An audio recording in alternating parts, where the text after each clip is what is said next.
Swastiastu, halo anak-anak.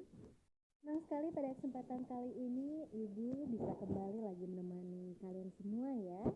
Kita akan belajar pelajaran bahasa Indonesia untuk materi pengetahuan umum. Jadi dalam konsep pembelajaran bahasa Indonesia ada yang namanya materi skolastik yang merupakan materi pengetahuan umum ya. Di situ juga akan ada materi pengetahuan membaca dan menulis. Kali ini Ibu akan memperkenalkan pada kalian sebuah materi yakni tentang konjungsi anakku.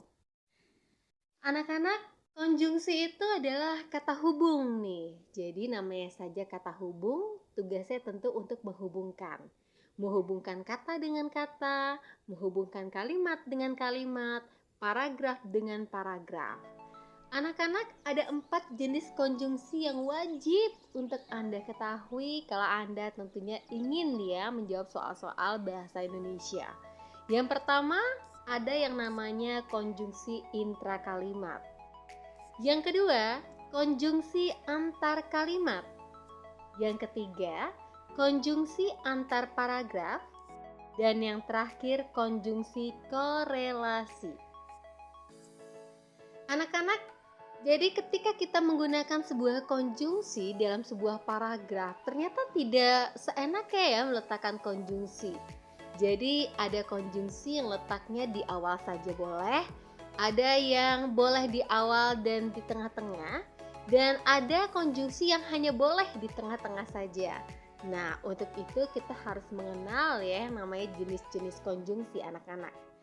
Baiklah anak-anak ya, yang pertama Ibu perkenalkan adalah konjungsi intrakalimat. Namanya saja konjungsi intrakalimat, jadi konjungsi ini letaknya di tengah-tengah kalimat ya. Baiklah anakku, konjungsi interkalimat itu dibagi menjadi 2. Yang pertama konjungsi koordinatif atau konjungsi setara. Maksudnya konjungsi setara artinya konjungsi ini digunakan untuk menghubungkan ya kalimat yang setara dalam sebuah kalimat nih. Jadi yang pertama konjungsi intrakalimat ada yang menyatakan penambahan. Ketika kalian membutuhkan sebuah konjungsi di tengah-tengah kalimat yang menandakan kesetaraan juga menyatakan penambahan, maka kalian bisa memilih salah satu konjungsi dari konjungsi dan, konjungsi serta, dan konjungsi lagi. Kemudian ada juga konjungsi intrakalimat yang menyatakan pelanjutan, misalnya kemudian atau lalu. Dan yang ketiga ada namanya konjungsi intrakalimat yang menyatakan pertentangan. Misalnya saja konjungsi sedangkan, tetapi, melainkan. Anak-anak, Ibu menebalkan konjungsi tetapi. Jadi ini adalah salah satu konjungsi yang paling sering dipakai dalam tentunya soal-soal. Nah, jadi sering sekali dia dipakai untuk mengecoh siswa ya menjawab soal seputaran materi konjungsi. Ingatlah anakku, konjungsi tetapi tidak boleh diletakkan di awal kalimat. Dia hanya boleh diletakkan di tengah kalimat. Kalau misalnya kalian membutuhkan konjungsi pertentangan, di awal kalimat kalian bisa menggunakan konjungsi antar kalimat yakni namun atau akan tetapi. Jangan gunakan tetapi ya, karena tetapi adalah konjungsi intrakalimat. Baiklah anakku, nah Ibu juga membuat tulisan merah ya. Konjungsi menyatakan pertentangan seperti sedangkan, tetapi, melainkan. Ketika Anda membutuhkannya dalam sebuah paragraf, maka Anda harus menggunakan koma sebelum konjungsi tersebut. Misalnya Ibu berikan contoh. Pasta tersebut dibuat dalam bentuk sama, koma, tetapi. Nah, jadi spesial ya untuk 3 jenis konjungsi ini, sedangkan tetapi melainkan. Sebelum Anda menggunakannya, Anda wajib menggunakan tanda koma. Kemudian yang keempat ya, ada yang namanya konjungsi intrakalimat koordinatif yang menyatakan pemilihan, yakni contohnya konjungsi atau. Baiklah anak-anakku, ini contohnya kamu bisa membawa kendaraan pribadi atau menggunakan transportasi umum saja. Jadi itu adalah contoh kalimat konjungsi intrakalimat. Berikutnya Ibu akan mengajak Anda mengenal konjungsi intrakalimat yang subordinatif, jadi tidak setara. Berarti dalam satu kalimat ini ada namanya induk, ada namanya anak ya. Konjungsi intrakalimat ada yang menyatakan perbandingan anakku. Misalnya saja konjungsi ibarat, bak, laksana, seperti, umpama. Jadi itu adalah salah satu konjungsi yang bisa Anda pilih nanti kalau Anda ingin menggunakan konjungsi yang tentunya menyatakan perbandingan. Kedua, konjungsi intrakalimat yang menyatakan perlawanan. Misalnya saja konjungsi walaupun, meskipun. Yang ketiga, konjungsi intrakalimat yang menyatakan syarat atau kondisi. Misalnya saja konjungsi jika, bila, kalau, apabila. Berikutnya konjungsi intrakalimat yang menyatakan tujuan. Misalnya saja konjungsi agar, supaya. Ada juga konjungsi intrakalimat yang menyatakan uraian atau penjelasan. Misalnya saja konjungsi yang, bahwa. Kemudian konjungsi intrakalimat yang menyatakan pengandaian, andai, andainya. Yang menyatakan kausalitas, kausalitas itu maksudnya sebab akibat, yakni konjungsi karena, sebab, sehingga. Yang menyatakan waktu, konjungsi saat, ketika, sejak, setelah, sudah, sebelum. Misalnya saja Ibu membuat contoh, pembangunan tersebut dipaksakan ketika negara mengalami defisit. Jadi penggunaan konjungsi saya ini adalah bentuk kalimat subordinatif yang kemudian selain konjungsi intrakalimat yang letaknya di tengah-tengah kalimat, ada juga yang jenis kedua, konjungsi antar kalimat. Sesuai letaknya, konjungsi ini tentunya di awal kalimat ya. Jadi ada kalimat, titik, konjungsi, koma. Konjungsi antar kalimat ada yang menyatakan ya, fungsinya untuk menyatakan kelanjutan dari suatu peristiwa. Misalnya saja konjungsi setelah itu, setelahnya, selanjutnya. Kemudian ada konjungsi yang menyatakan konsekuensi. Konsekuensi itu akibat.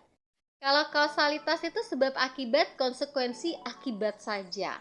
Misalnya saja konjungsi oleh karena itu, oleh sebab itu, jadi, dengan demikian. Yang ketiga, ada konjungsi antar kalimat yang menyatakan kondisi atau hal lain yang terjadi dalam waktu bersamaan. Misalnya konjungsi sementara itu. Berikutnya ada konjungsi antar kalimat yang menyatakan keadaan yang sebenarnya. Misalnya konjungsi sebenarnya, sesungguhnya. Kemudian konjungsi antar kalimat yang menyatakan penguatan, bahkan. Konjungsi bahkan ini sering ya digunakan juga dalam soal-soal anak-anak. Jadi perhatikan bahwa bahkan itu adalah konjungsi antar kalimat. Kemudian konjungsi antar kalimat yang menyatakan hal lain, penambahan selain itu misalnya.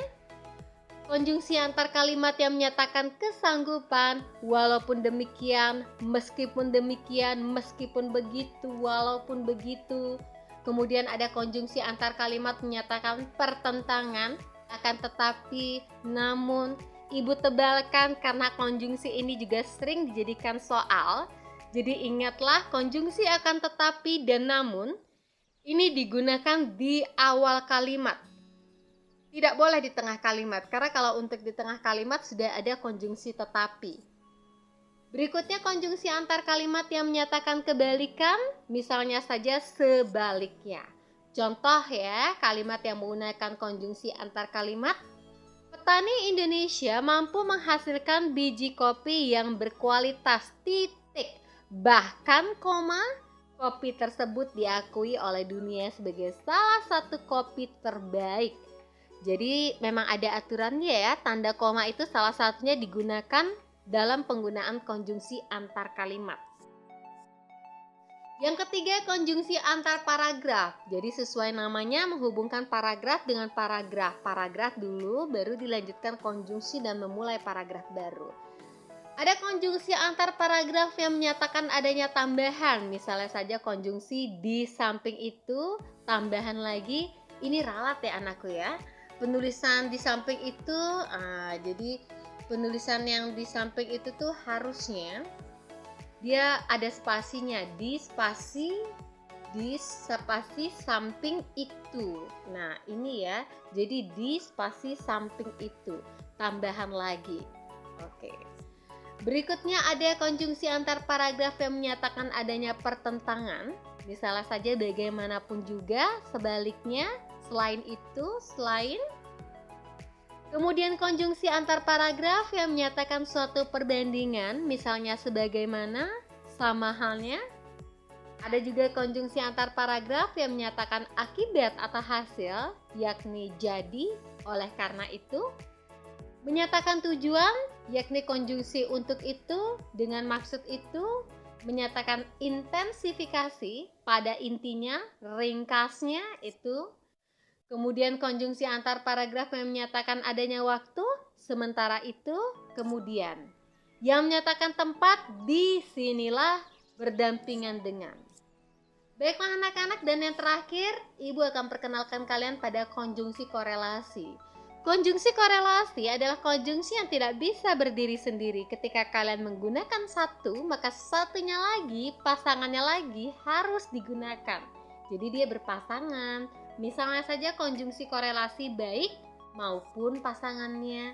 Ibu tebalkan yang baik maupun, karena konjungsi baik dan maupun itu sering sekali digunakan ya dalam sebuah soal untuk memahami konjungsi korelasi. Entah dengan entah, demikian rupa dengan sehingga. Dan ini juga Ibu tebalkan yang bukan melainkan ya, juga sering digunakan di soal konjungsi korelasi. Jadi pasangan konjungsi bukan adalah melainkan. Kalau ada bukan, ada melainkan, ada bukan, seperti itu. Jangankan dan pun, tidak dengan tetapi. Baiklah anak-anak, kita coba latihan soal ya. Satu soal untuk memantapkan lagi mengenai materi konjungsi yang akan Ibu berikan pada Anda tentunya ya. Jadi ada sebuah paragraf, konjungsi yang tepat untuk mengisi bagian rumpang pada kalimat ke-7. Nah, pada kalimat 7 itu harusnya menggunakan konjungsi apa? Tapi sebelumnya Ibu ingin ralat, ini harusnya kalimat nomor 6 ya. Anak harus dibiasakan menaati peraturan, berbagi alat permainan yang jumlahnya terbatas, belajar meminta dan menawarkan bantuan, bersedia menerima masukan atau kritikan orang lain, tetapi, nah seperti ini ya, ini benar menggunakan tetapi di tengah-tengah. Tetapi bisa bertanggung, oke. Ini Ibu hanya mengcopy ya, jadi sebuah soal. Ini cara menulis bertanggung jawab ini harusnya bertanggung spasi jawab ya anak-anak ya. Karena tanggung jawab merupakan kata majemuk yang sudah lazim digunakan. Jadi dia penulisannya dipisah, tanggung spasi jawab. Karena hanya kata tanggung saja yang mendapatkan imbuhan ber, jawabnya tidak, maka harusnya bertanggung spasi jawab ya. 7.